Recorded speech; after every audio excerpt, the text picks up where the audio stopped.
Okay, today I want to talk about what it's like when you're triggered. Trigger, the word that anybody listening to this podcast or anybody reading this blog probably despises. I'm sick of the word. I'm sick of the word in my life. People around me are sick of the word. What is a trigger anyway?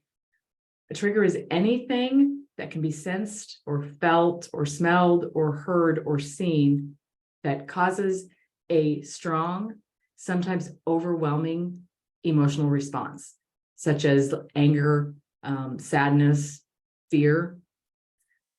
And these type of things pop up what seems to be out of nowhere. And they usually stem from a negative experience in the past, a reoccurring traumatic event, or living in an unhealthy environment for a long period of time.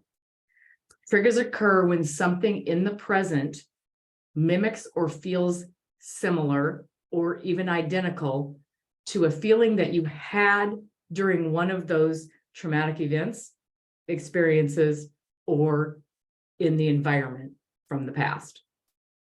We feel captive because of the triggers. And when I say we, those who have been through abusive relationships or repetitive trauma or have, grown up in a difficult environment, we feel captive to the triggers. One of the reasons we feel captive is because we don't fully understand them. One of the things that makes me feel captive to triggers from my past is it makes me feel like there's something wrong. From the outside looking in, for somebody who doesn't understand it or doesn't know anything, when a trigger happens to me, they look at me like, what's the matter with you, right? And we feel like we're broken, or we feel like there's something we have to fix when we have these triggers, because when we try to explain them, they're difficult for us to explain because we don't understand them. And they're difficult for us to explain them to people who have never been through it. Most of the people in your life, even those who are close to you and really wanted to support you, they didn't understand your struggle. When you're in a toxic relationship or you're in an emotionally abusive relationship, it's not that they don't want to support you. It's just that if they've never experienced the emotional trauma bond, they're not going to understand it to the level that you describe it. So because most of the people in your life didn't understand the situation, they're not going to understand your triggers either. I was devastated about feeling that no one understood. I couldn't explain it right. Maybe they didn't care enough to try. And years and years later, now I realize that those who don't understand it have never been through it. And now when I look at the people that I maybe semi was angry at because they didn't take the time to listen, or they didn't listen intently enough to get it, I'm grateful that they haven't been through it. My sisters, my mom, they supported me the best way they could, but they didn't know what else to do because they have never been in that situation. And now they have never been in a situation where they've had to deal with triggers like I have to deal with, and how that reflects on me is I feel like I'm the crazy one of the family. I feel like I'm the one that, oh, here she goes again. Oh, she, it's always, well, you should be over it. You should be over it because it's been a long time.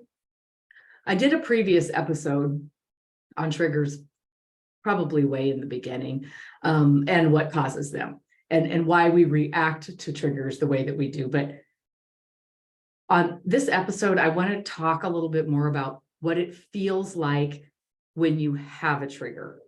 And this is where my background comes in handy. In the chiropractic profession, or at least when I was going through school, we are very, very much educated on the phenomenon on how the human body takes care of itself. It was designed to heal itself. It was designed to protect itself. Okay. It's called innate intelligence. Just like in hypothermia, the body has to decide what is important. And in doing so, it decreases the flow of blood to the extremities so it can keep the blood around the organs. Life is in the organs. So the body says the best action is to preserve life under the circumstances, and the fingers and the toes aren't near as important as the organs when it comes to preserving life. So circulation doesn't go all the way to the extremities when you're in a case of hypothermia. Now, when you're in a toxic environment, the body does the exact same thing. The body gives you warning signs. The body also keeps track of the things that you experience when you are in these situations. We might see a red flag and you feel a tighten in your stomach. You're criticized, you may begin to sweat or feel very anxious. We feel tension in our bodies or in ourselves when we're around dangerous or whether it's emotionally dangerous or physically dangerous situations or people. You'll notice there's a change in how your body feels when you're around certain people. Okay, this tension is what I call it, is our body's natural defense mechanism telling us something's wrong, something's dangerous. Beware, you're not safe here. But most of us are going to ignore that. We most always ignore those tensions or those anxious feelings in the beginning by saying something like, they just had a bad day, or, it's really no big deal. I should have been more clear. I should have kept my mouth shut. I shouldn't have brought it up, or, it's not that big a deal because it happens every day. Sometimes we blame ourselves by saying, I don't know why I get so anxious. I don't know why I'm so frightened or so unnerved up or on edge. I must just be overreacting. Maybe I blew it out of proportion. Maybe I'm reading into it. But we never, ever take the time to think about why we feel the tension. And the longer you are in an unhealthy environment, the more normalized those feelings become. So I use this analogy before on the podcast. Being in a toxic relationship for a long period of time is like walking into a room that stinks. If you stay in the room, the smell goes away. It's not because the room doesn't stink, it's because your body desensitizes you to the smell. So you don't have to smell the bad smell. But as soon as you walk out of the room, you realize how bad the room smelled. Toxic relationships are much the same. As this behavior continues, you become normalized to it. Your body desensitizes you to it. Your body's going to say, this is a lot of emotional pain. There's a lot of criticism. There's a lot of hurt. There's a lot of hurt feelings. There's a lot of, just really, really negative stuff. And they're not going to be able to stay at this level. So I'm going to desensitize them, because emotional pain is just as intense as physical pain. We don't see it. We can't put our finger on it, which is why it's harder to understand. But the body begins desensitizing you to that environment. So when it occurs again and again and again, we don't feel like the room stinks. We don't feel like it's toxic behavior. We don't feel like it's abnormal, because it's become normal to us because we see it so much. And the body has said, let's not have so much feeling over this. Let's just get used to it because it's going to continue to happen. The body always keeps track of what's going on around it. It recognizes things, it recognizes people, places that you're at peace with. It notes things, people, and places where you may not feel so good. It keeps track of who is around when you're feeling like this. It recognizes speech, sound, smells, tastes, feelings that you have had or seen or sensed when you were in difficult situations and when you are in peaceful, safe situations. So triggers can be present when you're in a relationship, but they can also be present when you are outside of a relationship. I know when I was in my former marriage, I had an uneasy feeling before I ever went on the first date. And by the third or fourth date, I had that tension, that pressure, that anxiousness. When I tried to address it, or I would ask him, how come I'm feeling like this? Or, when you said that, it hurt my feelings. He always seemed to have a very logical reason why I was feeling this way.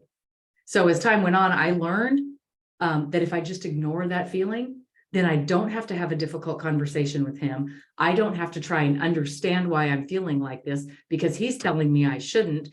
And if I just ignore it, it's going to be much easier, because it clearly had nothing to do with the way he was treating me, according to him. So it must have had something to do with the way I was accepting how he was treating me. Meaning, maybe I didn't know how to accept love. Maybe I didn't know how to be in a relationship. Maybe I didn't know how to do this at all. So rather than having a difficult conversation about my feelings, I just quit talking about them. And over time, I found myself ignoring every uneasy feeling I had about the relationship.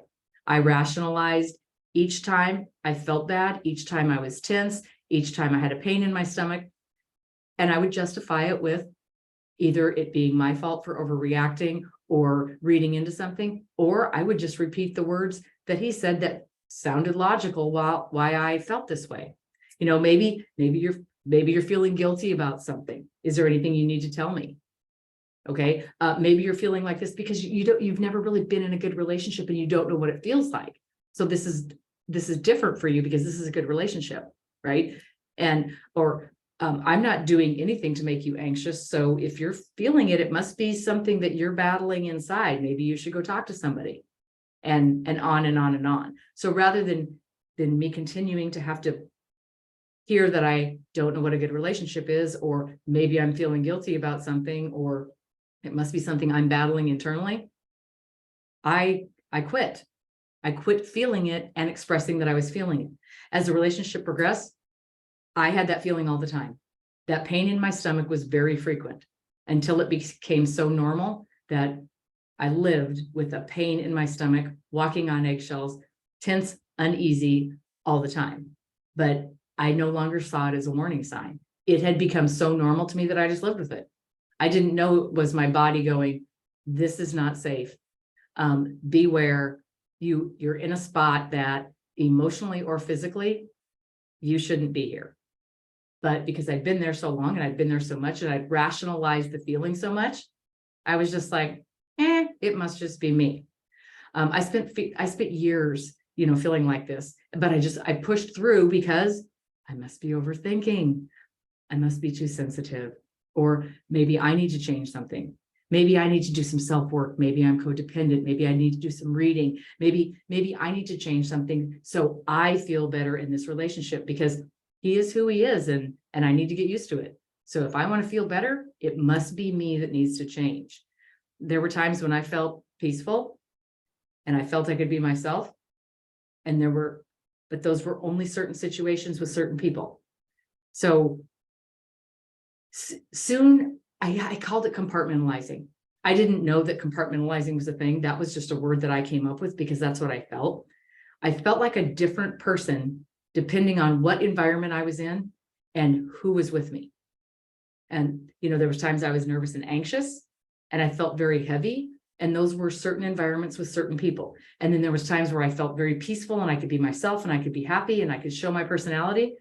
And those tended to be different situations and different people than the ones that I felt heavy and anxious around. What was interesting was that the peaceful times and the not peaceful times, if that's what we want to call them, were completely different situations. I would change who I was depending on which environment I was in. If I was in this environment, I could be this Heidi. If I was in this environment, I had to be this Heidi. If I was in this environment, I had to be this Heidi. And I learned to regulate the person that I showed depending on how safe I was within those environments. For example, when I was at work, I was confident. I was very good with my patients. I was a good adjuster. I would laugh, I would interact, provide care for them. I got to know my patients very, very well. I could be myself at work. They had confidence in me. My body didn't feel or sense any danger when I was in the work environment where I could be myself. But on my way home from work, I would turn into a completely different person. I didn't realize it was so drastic until I looked back on it. But I would be quiet, anxious, nervous. I would turn off my confidence. I would turn off my power. I would turn off my intelligence. I would become someone who was ready to react and accommodate to somebody else, to do all the things that I could do to keep the peace and avoid the conflict. I didn't speak my mind. My opinion was silent. I didn't make any decisions.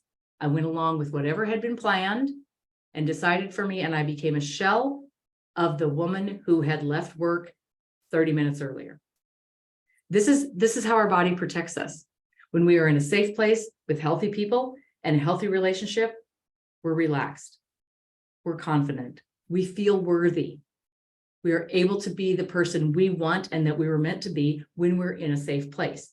But when we're in a place where there has been unsafe happenings, our body's going to shift to the person that is in survival mode. We shift to the person that we believe the toxic personality wants us to be, because they are constantly making demands on us changing. So the person that we figured out how to be the safest. So we switch hats between different environments. We're a priority at work. We're focused. We're relaxed. We're free to speak our minds. We're free to give our opinions, and we're free to make decisions. But that's not the way it is in a toxic environment. They are the priority. Our attention is on them. We don't have an opinion, nor do we dare make decisions or make mistakes for fear of causing any type of conflict. So this is just one example of how our body keeps track of how we feel and how we react in different environments and with different personalities. Now, switching from one person to another over and over and over becomes normal to you. So normal that you don't even realize you're doing it, but the people around you will. Your closest friends will say, you're a completely different person when you're here than when you're with them. Or your family will notice, you're so much happier when we hang out together. And then when we see you in a different environment, you're a completely different person. This is one aspect of survival mode. As time passes, it becomes exhausting to keep up with the accommodations to be a protective person. And what happens is that person that always is trying to protect will kind of overflow into all the other categories. And then what happens is we feel like there's no safe places left, because we get so used to accommodating to people that we start accommodating to the people who we used to not accommodate to. Now, we put ourselves last on the list in every situation because it's easier. We allow things and accept things that we wouldn't normally accept because it's easier. We stay home rather than asking permission to go out because it's easier. We quit all our hobbies so that your time is available for when they need it because it's easier. We change our values. We change our religious views. We change our political views. How to raise the kids, how to dress, how you wear your hair, how you spend money, in hopes to please them because it's easier.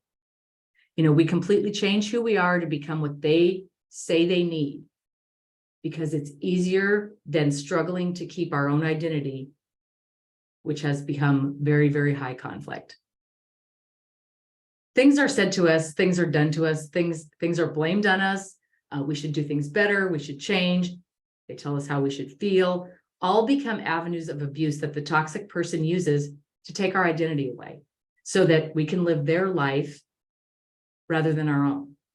The things that I just listed, what is said, what is done, blame, what is wrong with us, how we feel, what we should change.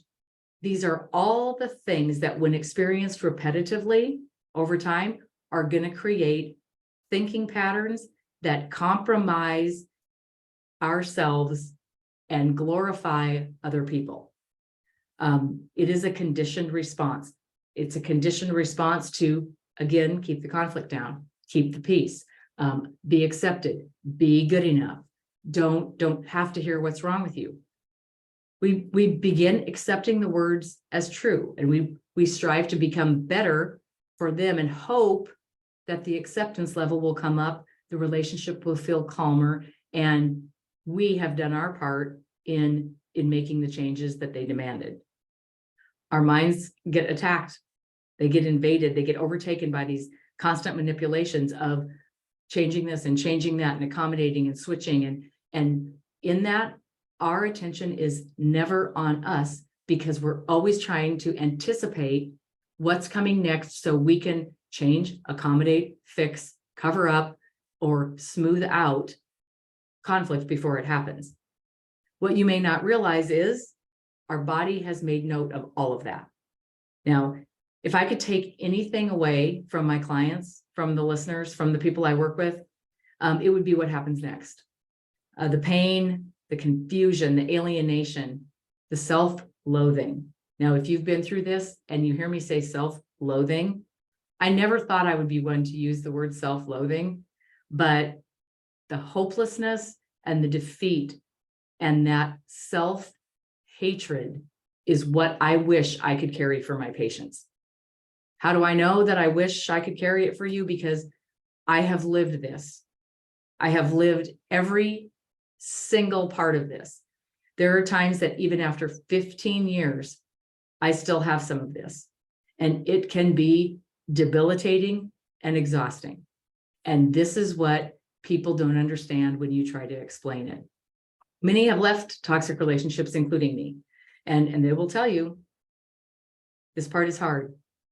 It is awful, it is humiliating, and it's frustrating. Your mind has been conditioned to think the way the toxic personality wanted you to think of the situation, of yourself, and how you were supposed to be. Now, all we know is we need to have self-care. We get out, we need to have self-care, and we need to try and recover from this healthy relationship. That's all the information we really get. But in reality, we don't even know what self-care means. We don't know what start your new life, love yourself more, go do new things, get new friends, do everything you want to do. We don't know the answer to any of those. We don't know what makes us happy. We don't know what we like. We don't know what our hobbies are. We don't know how to make friends without being worried that we're not going to be good enough. And it's very, very, very heavy. There are triggers like smelling the same cologne, hearing the same words, seeing the same car, etc. And that's going to make your stomach jump. That's going to make your mind speed up. Your body does not know that it's not them wearing the cologne. It's not them speaking those words. It's not them driving the car. All your body knows is that the last time we smelled, heard, or saw this, we were not in a place that was safe for us. So your body is going to trigger. Oh, there's a car. It's going to remind you of that. Your body says, watch it. Oh, you smelled the cologne. Your body says, watch it. We don't feel safe when we experience these type of triggers because it reminds us of those who we did not feel safe around. And it sometimes can be super intense that you can't even rationalize for the trigger to go away. Now, how do those triggers happen? Your body remembers it because your body keeps track. If you are in a place where you have had time to be apart for part of the time, like if you've moved out and you only see them half the time, you have had time to experience peace. You will notice that tense feeling a lot more intently if you found a place to be calm. So notice how your body is feeling around people. When I had triggers like the cologne or the words or the car, I could usually identify what caused those and then remind myself, yes, but I'm safe. And there's a lot of cars like that. And there's a lot of people that wear that cologne. And I just recognized it. And if I could pinpoint what the trigger was, 2 or 3 times down the road, the trigger doesn't trigger me anymore. And those have been triggers that I have been able to work through. And I have worked through a lot. But the triggers that I'm talking about today, when it says, what do you feel like when you're triggered?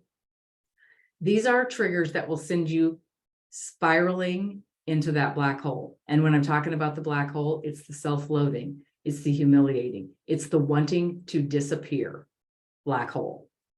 Has anybody had those? I did, and occasionally I still do, and I hate it. I absolutely hate it. I had no idea that after 15 years, I would still be fighting the programming from my past. But the more I learn and the more I realize, it's more than a trigger. This is something that the body did to protect you, and now it's almost a conditioned response. Those years I spent in an unhealthy, emotionally abusive relationship changed me. They changed me forever. They changed the way I think about others, the way I think about myself. It changed the way I trust others, the lack of trust that I have in myself, the lack of trust I have in others It changed the way I accept myself. It changed the way I see certain situations, the size of my dreams. It changed my expectations for my life. It changed my values. It changed what I saw as normal. It changed my perception of the world. It instilled fears that I should never have feared. I was molded into a perfectionist. Like, I tried so hard to do everything perfect so that someone somewhere would accept me. So in doing that, I overworked, I overachieved, I overdid everything. But you know what? It didn't really matter how over I did, because it seemed like it was never good enough. I still felt like I had not reached that desired level of perfect. Even if there were some people that were accepting, the ones that I felt I needed acceptance from weren't accepting. And that perfectionist drive is one of the things that I have carried over into my new life, and I've worked very hard on not being perfect. There was a long period of time where I could not go to bed if the kitchen was not cleaned up. And I would clean up the whole kitchen because it had to be perfect in the morning. So I forced myself a few years ago to leave dishes on the counter. Now, I hated it every morning when I got up, but I realized nothing happened overnight when the dishes were on the counter. It was fine. And so I used little things like that to start breaking up that perfectionist thing. I work for myself. I've always worked for myself. That is achieve, achieve, achieve, especially when you have society pouring down on, are you successful yet? Are you successful yet? No, you just keep pushing and pushing, and you look at the numbers and you look at the money and you look at, and it doesn't matter how big you grow or how much money you make. There's always more. So in that situation, you're never going to be perfect. The other thing I kind of developed is if things weren't 100% perfect, then they were 100% failure. If it wasn't 100% good, it was 100% bad. So there was no middle ground for me. Everything was black and white. Well, if I'm not all the way in, I'm all the way out. And I would treat people like this. Oh, you don't want to do it? Fine, we won't do it. There was no discussion. I was just trained very yes or no. You did it or you failed. And I have had to work very hard on that. I'm still working on that, putting the gray area back in. When I met the man that I'm married to now, he knew my past. He knew there would be struggles. He knew what he was getting into, or so he thought. He thought he was prepared, and he was willing to support me no matter the cost. He did a great job. In fact, I'm just going to say it. He is agreed to be on the podcast. Finally, I've been asking him for years. So stay tuned, because my now husband has episodes of the podcast coming up talking about what it's like to date somebody that's been in a relationship like this, what it's like to be married to somebody that's been in a relationship like this, because he thought he understood. 15 years later, he now admits he doesn't understand. So coming up in June, the podcasts with him are going to be released, and it was interesting for me to be able to talk through that with him on the podcast, because he never really felt like he could be open, because he was worried it was going to make me feel like there was something wrong.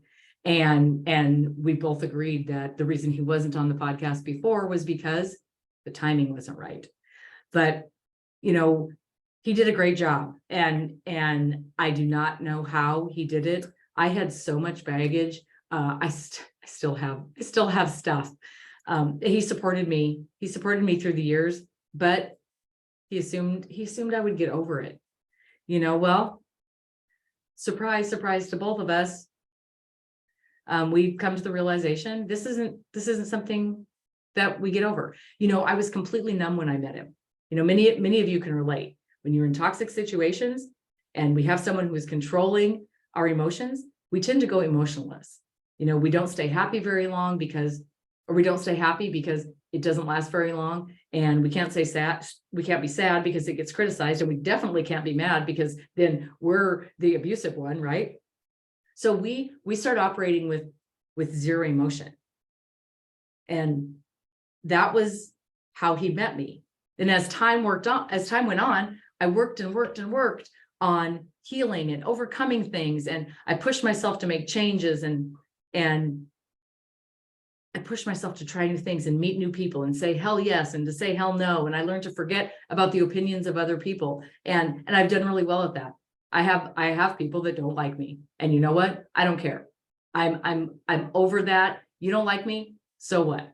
I learned to take care of myself again, to go to the doctor when I needed it, to find a dentist, to dress cute, to take care of my skin, to take care of my hair.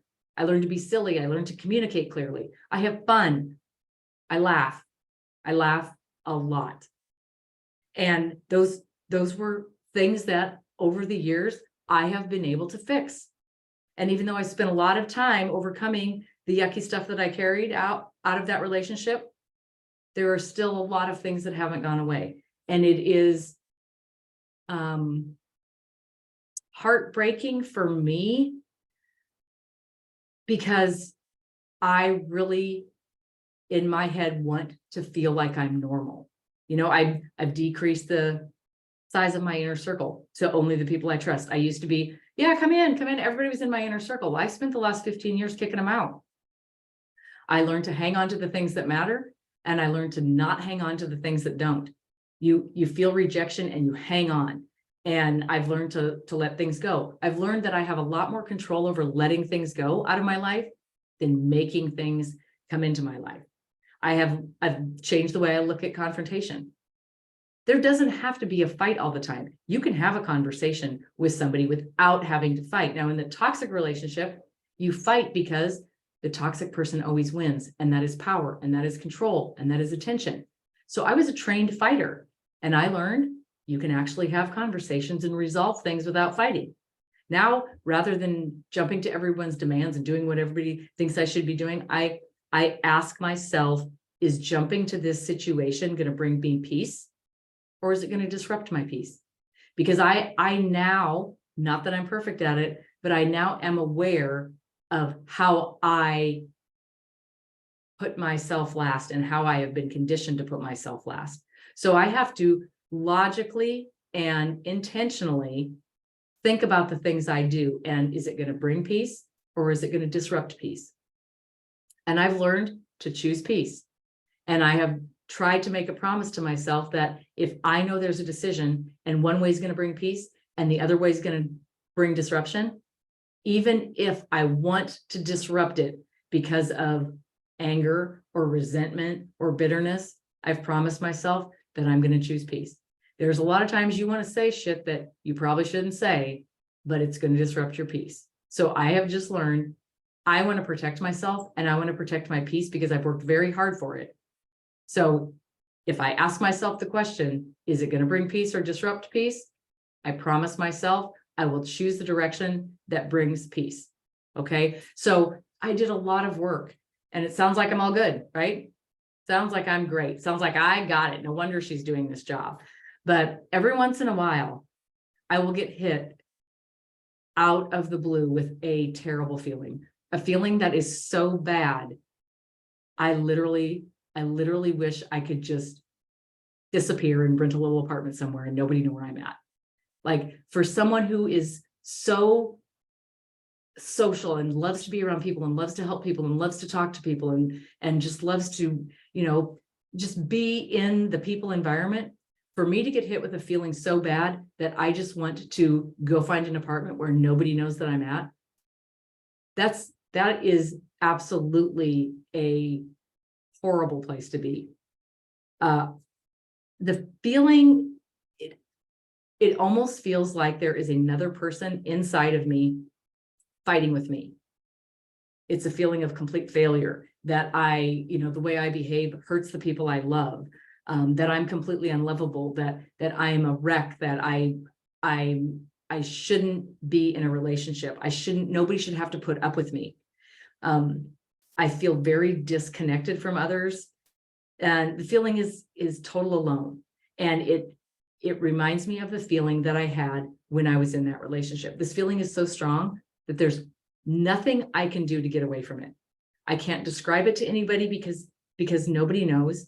I look like I'm losing my mind. I feel like I'm losing my mind. It is a hurt that's so uncomfortable that I all of a sudden feel completely hopeless and damaged, just like I did when I left. I cannot get away from it. You cannot get away from the feeling. You can't talk your way out of it. You can't breathe your way out of it. I don't know where to run. I don't know how to make myself calm down. I can't rationalize anything except that I am worthless and I am pathetic and I'm damaged and I am damaging everybody's life that I'm involved with. Now, these episodes will go on for hours, sometimes days. And I have a hard time. I have a hard time living my normal life when my mind is occupied with these thoughts. One thing, though, that I have figured out that I do very well, even through these episodes, excuse me, is take care of my clients. For some reason, I do not falter in that. And I may not be able to record a podcast. Excuse me. I may not be able to write an article. I may not be able to do the laundry. But because I know these people that I'm speaking with are safe for me and totally understand, I have the power and the confidence to work very well with my clients. When this type of trigger shows up, it is what I would say completely debilitating for me. And why do I still have to have these? Have I not suffered enough? Like I had to work in that relationship. I had to work to get out of that relationship. All I've done is work. And now this, have I not done enough to be able to feel confident that I can behave and react and process my emotions normally? You know, why am I still paying for a bad decision? The self-hatred, and again, I don't even use the word hate, but when I am in these spirals, the self-hatred is so intense. Sometimes I feel like I'm right back where I was. You know, these are the triggers that I would like to be able to carry for people. This overwhelming feeling of doom. Now, when I can finally settle down and reflect on what happened or what caused it, I have tracked it. It almost always has something to do with how somebody close to me treated me, spoke to me, or interacted with me, or my perception of how they treated me, spoke to me, or interacted with me. And guess what, people? This right here is a result of repetitive, long-standing emotional trauma. Emotional abuse is real. Emotional abuse changes the way you see yourself, and it changes the way you feel others see you. Emotional abuse conditions you to believe we are broken, damaged, crazy, at fault, worthless, and unlovable. And years of being criticized and corrected and controlled and invalidated, ignored and put down and treated disrespectfully changed the pathways in my brain. I learned to cater to others and not to myself. You know, I catered at a perfect level so I wouldn't be criticized. I catered so much that there was zero attention or time left for me to live my life, to follow my dreams, to be the person that I was. That person completely disappeared. Now, it's not all the time that this happens, but when it happens, it puts me right back into my past. And in the end, the only way I was able to get out of that situation was to run away. And I did. So when these show up in my mind, the only way to get away from it is to run away. And I will tell you that there has been times, even in my new life, as good as it is, and you know what? The triggers don't even have to do with relationships. But there's been times in my new life that this has come over me so strongly that I wanted to run away, which also hurts the people that I love. They don't want to hear that I want to run away. That doesn't make them feel like they're doing a good job either. So we have this perpetual cycle of me not feeling good about myself and me being upset, which makes them feel like they're not doing a good job of supporting me, which makes my empathetic personality and heart break because they're doing a perfect job. And it hurts me to think that now they're feeling like they're not doing a good enough job because I'm having a trigger. You know, what happened to me is we jump from the frying pan into the fire. You know, I was conditioned how to respond and how to jump and how to accommodate in that relationship. And because I had done away with everything that I knew and how I used to behave and how I used to take care of myself, that when I stepped into a new environment, I carried that behavior with me. So for one, I get so angry that I'm still struggling with this program cycle. I thought that through the years that I could fix it, because in my head, I was doing well. Then I stepped into this awful relationship with my former, and my life got turned completely upside down, right? So logically speaking, wouldn't it make sense that if I got out of that relationship, my life would be turned right side up again? Well, I now know that is not the case. I've tried everything I knew, and yet these episodes still tend to happen. And at this point in my healing, they're very, very few and far between. When I talk about them, it's not every day. It's not every month. It might be one a year. It does seem like it takes me a while to get out of them. So where there's one, there's consecutively 2 or 3, and then a year will go by and it will be fine. But I spent 15 years trying to fix and overcome, to feel normal, to handle stress, to handle the issues, to be calm. And every time there would be a trigger, it would knock me right back to where I was, because for some reason I felt like I wasn't fixing it. I would be doing good. I get hit with one of these. It would reveal to me that I am still not fixed. And me trying to stay away from the anger part that I still have to deal with this has been hard. Just over the past several months, sadly, I had to accept that this may not be something that I can fix. This is probably not something that's going to go away. It's not going to be fixed, and I've been trying to hide it, and I've been trying to not let people know this still happens, because I don't want them to think the same thing everybody else thinks. This is not something I can promise won't happen again. This is not something that is wrong with me. This is something that has happened to me, and it will be a lifelong challenge. And it's just been in the last few months that I realized I'm not fixing this. I'm done trying to fix this. I am accepting it. You know, those around me are sick of me blaming my behaviors on the past. I mean, this was years ago. And some people don't want to put up with it anymore. They're like, oh my gosh, she's just like, she's doing fine and she's not doing fine. It's a very isolating feeling. And those who I felt understood didn't. So there I am again, completely alone, no one, and no way to escape from myself. Well, guess what? I am not pretending anymore. I can't control these. I am not going to promise anyone this will not happen. I am not going to worry and stress that when they do, I'm going to lose the people that support me. If they don't understand me, well, they're lucky. And I will not hold them responsible for understanding me anymore. I'm not going to pretend I'm okay. I'm not going to act happy 100% of the time, because there's 8,000 emotions. I thought there was 3, but I was trained to act happy all the time so that it appeared perfect, right? And because I didn't want anybody to see these triggers, I continued to act happy all the time. And I'm not doing that anymore. I get to have any emotion I want, even the negative ones that we've been told are bad.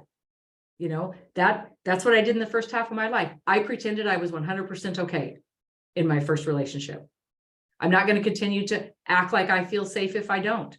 That's what I did in the first half of my life. And I am not going to promise that these things won't happen. That this is not something that I can prevent. I'm not going to pretend that I have it all together. It's too much pressure on me. And that's what I did the first half of my life. You know, many people that I felt were true friends have fallen off. And I think I became too much at times because they didn't understand it. And that's okay with me now. I would rather live by myself than live with the scrutiny again that someone is demanding perfection on me.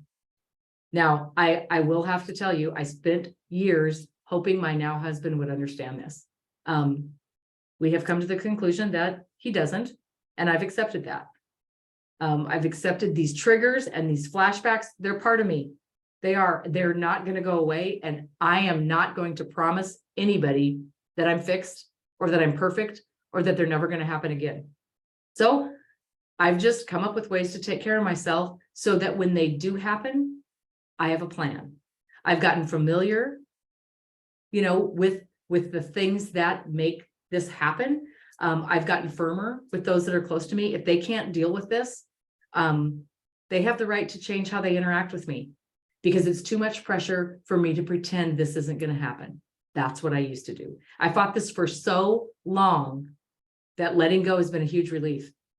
Now that I've accepted this as part of myself, the things that changed me, I'm finding it so much simpler to love myself, because I hated myself for having to hide this side of me because I didn't want to be judged. I didn't want to be somebody that had been abused, because the minute you hear abuse, people look at you differently. So now that I've accepted those things, I've accepted myself, and I've been able to love the things about myself that I used to hate. The days of pretending that nothing happened and downplaying what I've been through, acting like I'm fixed. Yeah, those days are over for me. There may be days that I make no sense to other people, and I may be too much for them, and there may be too much emotion, and I may appear as a basket case, which I have been described both in my former life and in my new life by those who do not understand. But this is my path to understand. This is not theirs. So now, am I fixed? Nope. Am I normal? I am 100% normal for someone who has gone through what I have gone through. I made it. I'm happy. I'm content. And I am absolutely loved by many.